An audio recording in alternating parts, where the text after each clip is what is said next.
தேவனால் பிறப்பதெல்லாம் உலகத்தை ஜெயிக்கும். நம்முடைய விசுவாசமே உலகத்தை ஜெயிக்கிற ஜெயம். 1 யோவான் 5:4.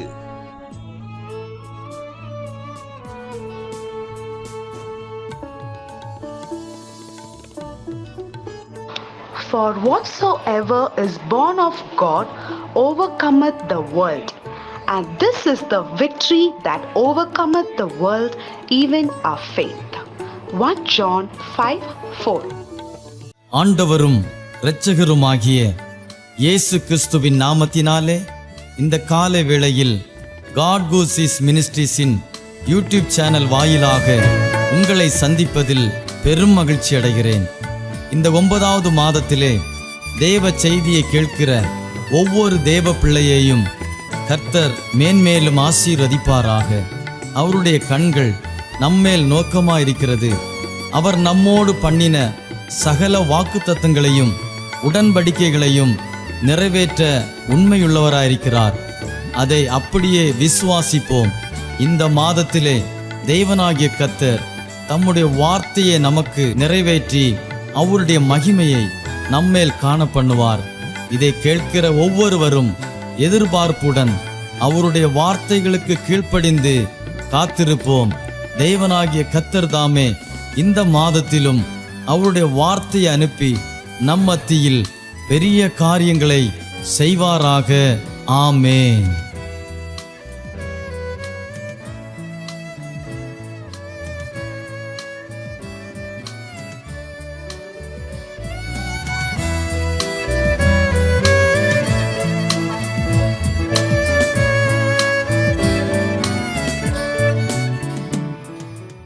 இரட்சகருமாகிய நசரேயனாகிய இயேசு கிறிஸ்துவின் இனிய நாமத்தில் உங்கள் யாவருக்கும் அன்பின் வாழ்த்துக்களை தெரிவித்துக் கொள்கிறோம். இந்த நாளிலும் கூட நாம் தியானத்திற்காக எடுத்துக்கொண்ட ஒரு வேத பகுதி மத்தேயு எழுதின சுவிசேஷ புஸ்தகம் 5வது அதிகாரம், அதன் 44 மற்றும் 45வது வசனங்களை வாசித்து கர்த்தர் நம்மோடு இடைவிடுகிற வசனங்களை தியானிப்போம். நான் உங்களுக்கு சொல்லுகிறேன், உங்கள் சத்துருக்களை சிநேகியுங்கள், உங்களை சபிக்கிறவர்களை ஆசீர்வதியுங்கள், உங்களை பகைக்கிறவர்களுக்கு நன்மை செய்யுங்கள், உங்களை நிந்திக்கிறவர்களுக்காகவும் உங்களை துன்பப்படுத்துகிறவர்களுக்காகவும் ஜெபம் பண்ணுங்கள். இப்படி செய்வதினால் நீங்கள் பரலோகத்தில் இருக்கிற உங்கள் பிதாவுக்கு புத்திரராயிருப்பீர்கள். அவர் தீயோர் மேலும் நல்லோர் மேலும் தமது சூரியனை உதிக்க பண்ணி நீதி உள்ளவர்கள் மேலும் அநீதி உள்ளவர்கள் மேலும் மழையை பெய்ய பண்ணுகிறார் என்று எழுதப்பட்டிருக்கிறது. இந்த நாளிலும் நாம் தியானிக்கிற இந்த வேத பகுதியிலிருந்து ஒரு சிறிய தலைப்பை கொடுக்க விரும்புகிறேன். நீங்கள் பரலோக பிதாவின் புத்திரரா என்கிற கேள்வியோடு இந்த செய்தி தொடங்குகிறது. நீங்கள் பரலோக பிதாவின் பிள்ளைகளா என்கிற கேள்வியோடு இந்த செய்தி தொடங்குகிறது. 45வது வசனத்திலே சொல்லப்பட்டிருக்கிறது, இப்படி செய்வதினால் நீங்கள் பரலோகத்தில் இருக்கிற உங்கள் பிதாவுக்கு புத்திரராய் இருப்பீர்கள் என்று சொல்லப்பட்டிருக்கிறது. எதை குறித்து என்று பார்க்கும்போது இந்த மத்தேயு எழுதின சுவிசேஷ புஸ்தகத்தில் 5வது அதிகாரத்தில் அநேக காரியங்கள் சொல்லப்பட்டிருக்கிறது. எல்லாவற்றையும் கடைபிடிக்க வேண்டியதுதான். ஆனாலும் இந்த நாள் இந்த சுருங்கின நேரத்திலே நாம் தியானிக்கிற ஒரு காரியம், சத்துருக்களை சிநேகிக்க வேண்டும், சபிக்கிறவர்களை ஆசீர்வதிக்க வேண்டும், பகைக்கிறவர்களுக்கு நன்மை செய்ய வேண்டும், நிந்திக்கிறவர்களுக்காகவும் துன்பப்படுத்துவர்களுக்காகவும் ஜெபம் பண்ண வேண்டும் என்று 4 காரியங்களை இந்த இடத்திலே சொல்லப்பட்டிருக்கிறதை பார்க்கிறோம். இப்படி ஒருவர் செய்யும் போதுதான் அவர் பரலோகத்தில் இருக்கிற நம்முடைய பிதாவின் பிள்ளைகளாய் இருக்க முடியும் என்று வேதவசனம் திட்டமும் தெளிவுமாக சொல்லுகிறது. ஆனால் இன்று நாம் வாழ்ந்து கொண்டிருக்கிற சூழ்நிலையில் சத்துருக்கள் நமக்கு அநேகமாக பெருகி இருக்கிறதை பார்க்கிறோம்.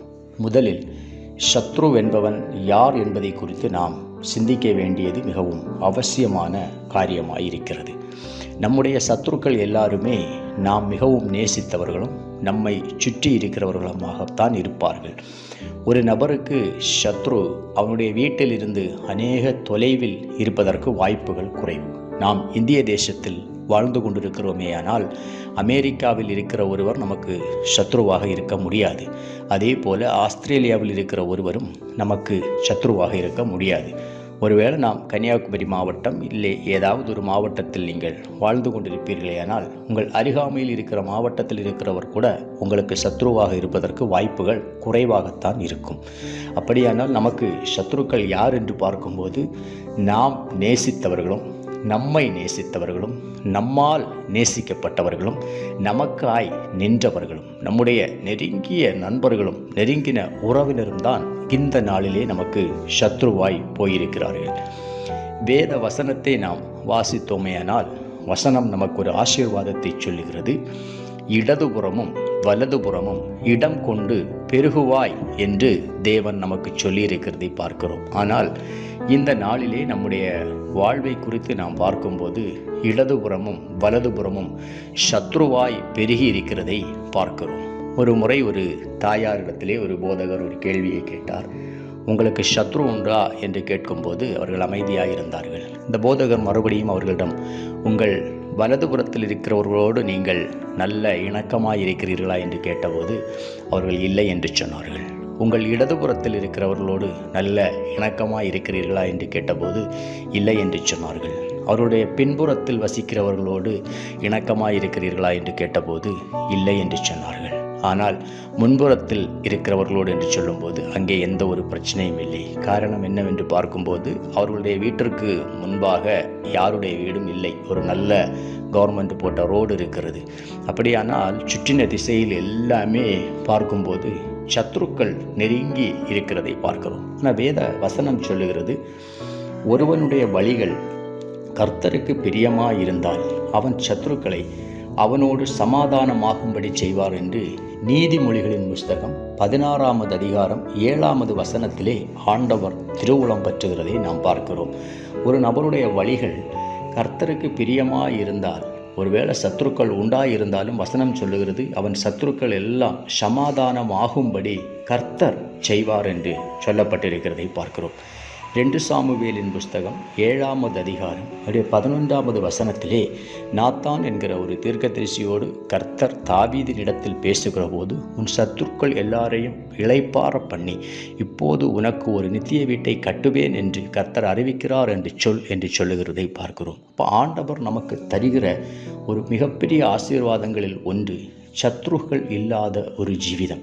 அதனால தான் ஆண்டவர் நமக்கு சொல்லுகிறார், சத்ருவை நாம் சிநேகிக்க வேண்டும், சபிக்கிறவர்களை ஆசீர்வதிக்க வேண்டும். அந்த சத்ருக்கள் எல்லாருமே யாரென்று பார்க்கும்போது நம்மோடு பழகினவர்கள். இப்போ 2 காரியங்களை நாம் தியானிக்க போகிறோம். ஒன்று, சத்ருவை நேசிப்பது எப்படி என்றும், மற்றொன்று சத்ருவை ஏன் நேசிக்க வேண்டும் என்பதை குறித்தும் இந்த நாளிலே நாம் தியானிக்க போகிறோம். இப்போ சத்ருவை நேசிப்பது எப்படி என்று சொல்லும்போது ஆண்டவர் அதை தான் நமக்கு சொல்லிக் கொடுத்திருக்கிறார். சிலுவையிலே மரண பரியந்தம் அவர் தன் ஜீவனை விடும் வேளையிலும் தாங்கள் செய்கிறது இன்னதென்று அறியாது இருக்கிறார்கள், பிதாவே இவர்களுக்கு மன்னியும் என்று சொல்லி கடைசி பரியந்தம் வரை கர்த்தர் அவர்களுக்காக ஜெபித்ததை நாம் பார்க்கிறோம். அவருடைய பிள்ளையாகிய நாம் அவருடைய அடிச்சுவட்டை பின்பற்றி நடக்கிறவர்களும் எந்த சூழ்நிலையிலையும் எல்லாரையும் நேசிக்கத்தான் நாம் கற்றுக்கொள்ள வேண்டும்.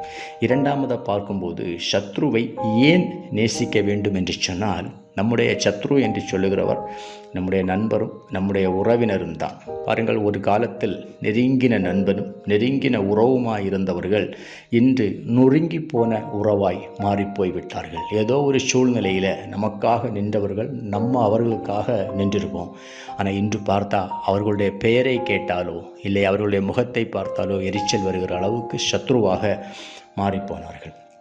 வேத புஸ்தகத்திலே பார்த்தோம் என்றால் யோபு என்கிற தேவ மனிதனுக்கு 4 நண்பர்கள் இருந்ததாக வேத புஸ்தகத்திலே பதிவு செய்யப்பட்டிருக்கிறது.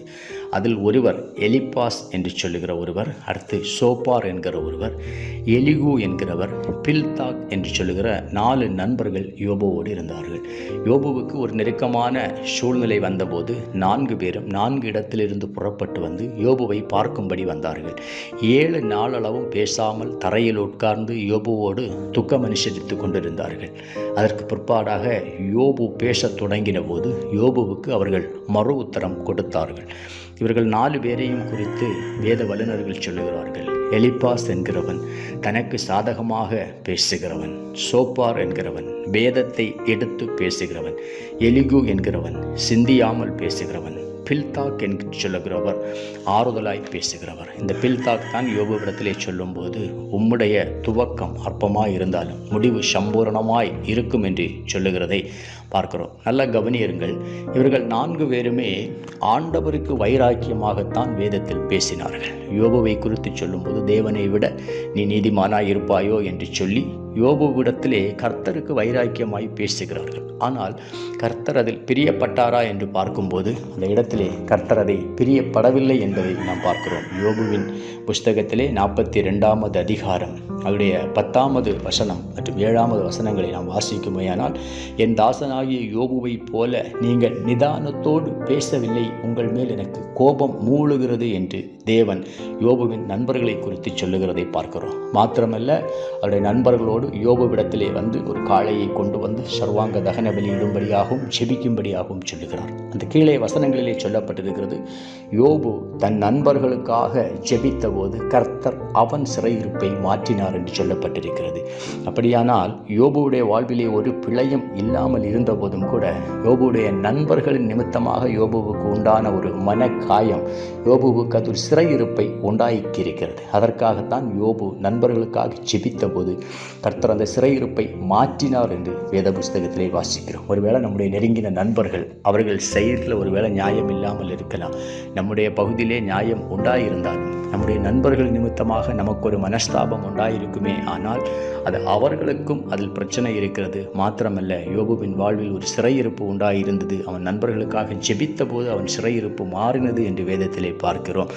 அப்படியானால் நம்முடைய வாழ்விலும் சில சிறையிருப்புகள் நம்முடைய சத்துருக்கள் நிமித்தம் நமக்கு உண்டாகும். நம் சத்துருக்களை நேசிக்காமல் சத்துருக்களை சத்துருக்களாகவே வைத்திருந்தோமே ஆனால் நியாயம் நம்முடைய பகுதியில் உண்டாயிருந்தாலும் அது நமக்கு ஒரு சிறையிருப்பாகவே உண்டாகும். 2வது ஒரு காரியத்தை சொல்கிறேன். ஆபிரகாம் என்கிற ஒரு தேவ மனிதனை நாம் வேத புஸ்தகத்திலே பார்த்திருக்கிறோம். அபிமெலேக்கு என்கிற ஒரு ராஜா ஆபிரகாமின் மனைவியாகிய சாராளை ஆள் அனுப்பித்து அழைப்பிக்கிறார். கர்த்தர் ராத்திரியிலே அபிமெலேக்குக்கு தோன்றி, நீ அழைப்பித்த ஸ்திரீயின் நிமித்தம் செத்தாய் என்று சொல்லுகிறதை பார்க்கிறோம். அவன் வேறொருவருடைய மனைவியாய் இருக்கிறார் என்று சொல்லி, அவன் ஒரு தீர்க்கதரிசியாய் இருக்கிறான் என்று சொல்லி அனுப்பிவிடுகிறதை நாம் பார்க்கிறோம். நன்றாய் நீங்கள் கவனிக்க வேண்டும். 1 வருட காலம் அந்த அபிமெலேக்குடைய வீடுகளில் இருந்த மனைவி மற்றும் வேலைக்காரிகள் அவருடைய அந்த அரண்மனையில் இருந்த எல்லா ஸ்திரீகளின் கர்ப்பத்தையும் கர்த்தர் அடைத்தார் என்று வேத புஸ்தகத்திலே வாசிக்கிறோம். ஆபிரகாம் அவர்களுக்காக வேண்டிக் கொண்டபோது தேவனாகிய கர்த்தர் அவர்களுடைய சிறையிருப்பை மாற்றி அந்த கர்ப்பத்தை திறந்தார் என்று பார்க்கிறோம். நாம் அதோடு வாசித்து கடந்து போய்விடாமல் அதோடைய அடுத்த அதிகாரம் ஆதியாகமம் 20வது அதிகாரத்தில் இது சொல்லப்பட்டிருக்கிறது.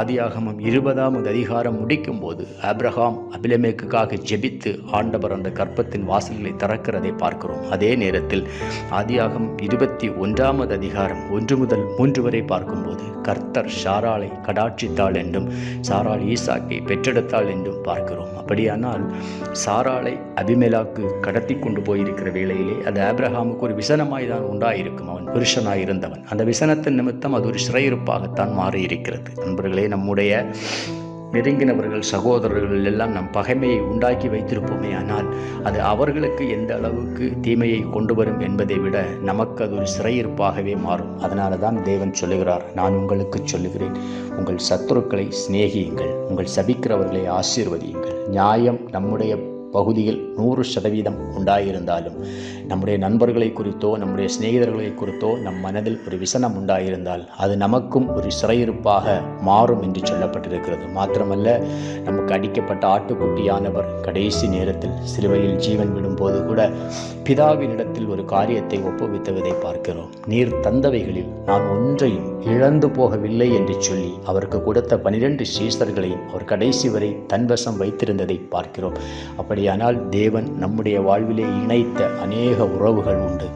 தேவன் இணைத்ததை மனிதன் பிரிக்காதிருக்க கடவான் என்று சொல்லுகிறது. புருஷன் மனைவி உறவு மாத்திரமல்ல, கர்த்தர் நமக்கு கொடுத்த நல்ல நண்பர்கள், நாம் வேலை செய்கிற இடம், தொழில் செய்கிற இடம் என்றெல்லாம் நமக்கு கொடுத்திருக்கிற நல்ல உறவுகள் ஒன்றையும் நாம் இழக்காமல், ஒருவேளை கசப்புகள் வெறுப்புகள் இருந்தாலும் அவர்களையும் சிநேகித்து ஆண்டவராகிய இயேசு கிறிஸ்து பிதாவினிடத்தில் ஒப்புவித்தது போல நீர் தந்தவைகளில் நான் ஒன்றையும் இழந்து போகவில்லை என்று சொல்லி எல்லாரோடும் ஐக்கியமாய் இருப்போமேயானால் நம்முடைய வாழ்வில் இருக்கிற சில சிறையிருப்புகளை மாற்றி யோபுவை இரட்டனத்தையாக ஆசீர்வதித்த தேவன், யோபுவின் சிறையிருப்பு மாறின போது கர்த்தர் அவனை இரட்டனத்தையாக ஆசீர்வதித்தது போல கர்த்தர் நம்மையும் ஆசீர்வதிப்பார். அப்படியே ஜெபிப்போமா. பரிசுத்தமான தேவனே, துதிகளின் மத்தியில் வாசம் பண்ணுகிற எங்கள் பரலோக தகப்பனே, இந்த நாளிலே ஆண்டவர் பேசின நல்ல வார்த்தைகளுக்காய் ஸ்தோத்திரம். சத்ருவை நேசிப்பது சாதாரண காரியமல்ல, ஆனாலும் தேவன் அதை எங்களுக்கு கட்டளையாய் கொடுத்திருக்கிறபடினால் எங்களோடு ஒரு காலத்திலே நெருங்கி பழகினவர்கள், நெருங்கின உறவினர்கள் இன்று நொறுங்கி போன உறவாய் இருக்கிறதப்பா. எல்லாவற்றையும் கர்த்தர் அந்த நாளில் இணைக்கும்படியாய் ஜெபிக்கிறோம் ஆண்டவரே. மகிமையான தேவகரம் ஒவ்வொரு பிள்ளைகளோடும் இடைபடுவதாக. ஒருவனுடைய வழிகள் கர்த்தருக்கு பிரியமாய் இருந்தால் அவனுடைய சத்துருக்களை அவனோடு சமாதானமாகும்படி செய்வார் என்று சொன்ன தேவ வசனத்தின்படி சத்துருக்கள் இல்லாத ஒரு சூழ்நிலையில் கர்த்தர் ஒவ்வொருவரையும் நடத்தும்படியாய் ஜெபிக்கிறோம் கர்த்தாவே. மகிமையான தேவகரம் கூட இருந்து பெரிய காரியங்களை செய்யட்டும். தாழ்த்தியும் கரங்களில் ஒப்புக் கொடுக்கிறோம். இயேசு கிறிஸ்துவின் மூலம் எங்கள் ஜெபம் கேளும் பிதாவே. ஆமேன், ஆமேன், ஆமேன், ஆமேன்.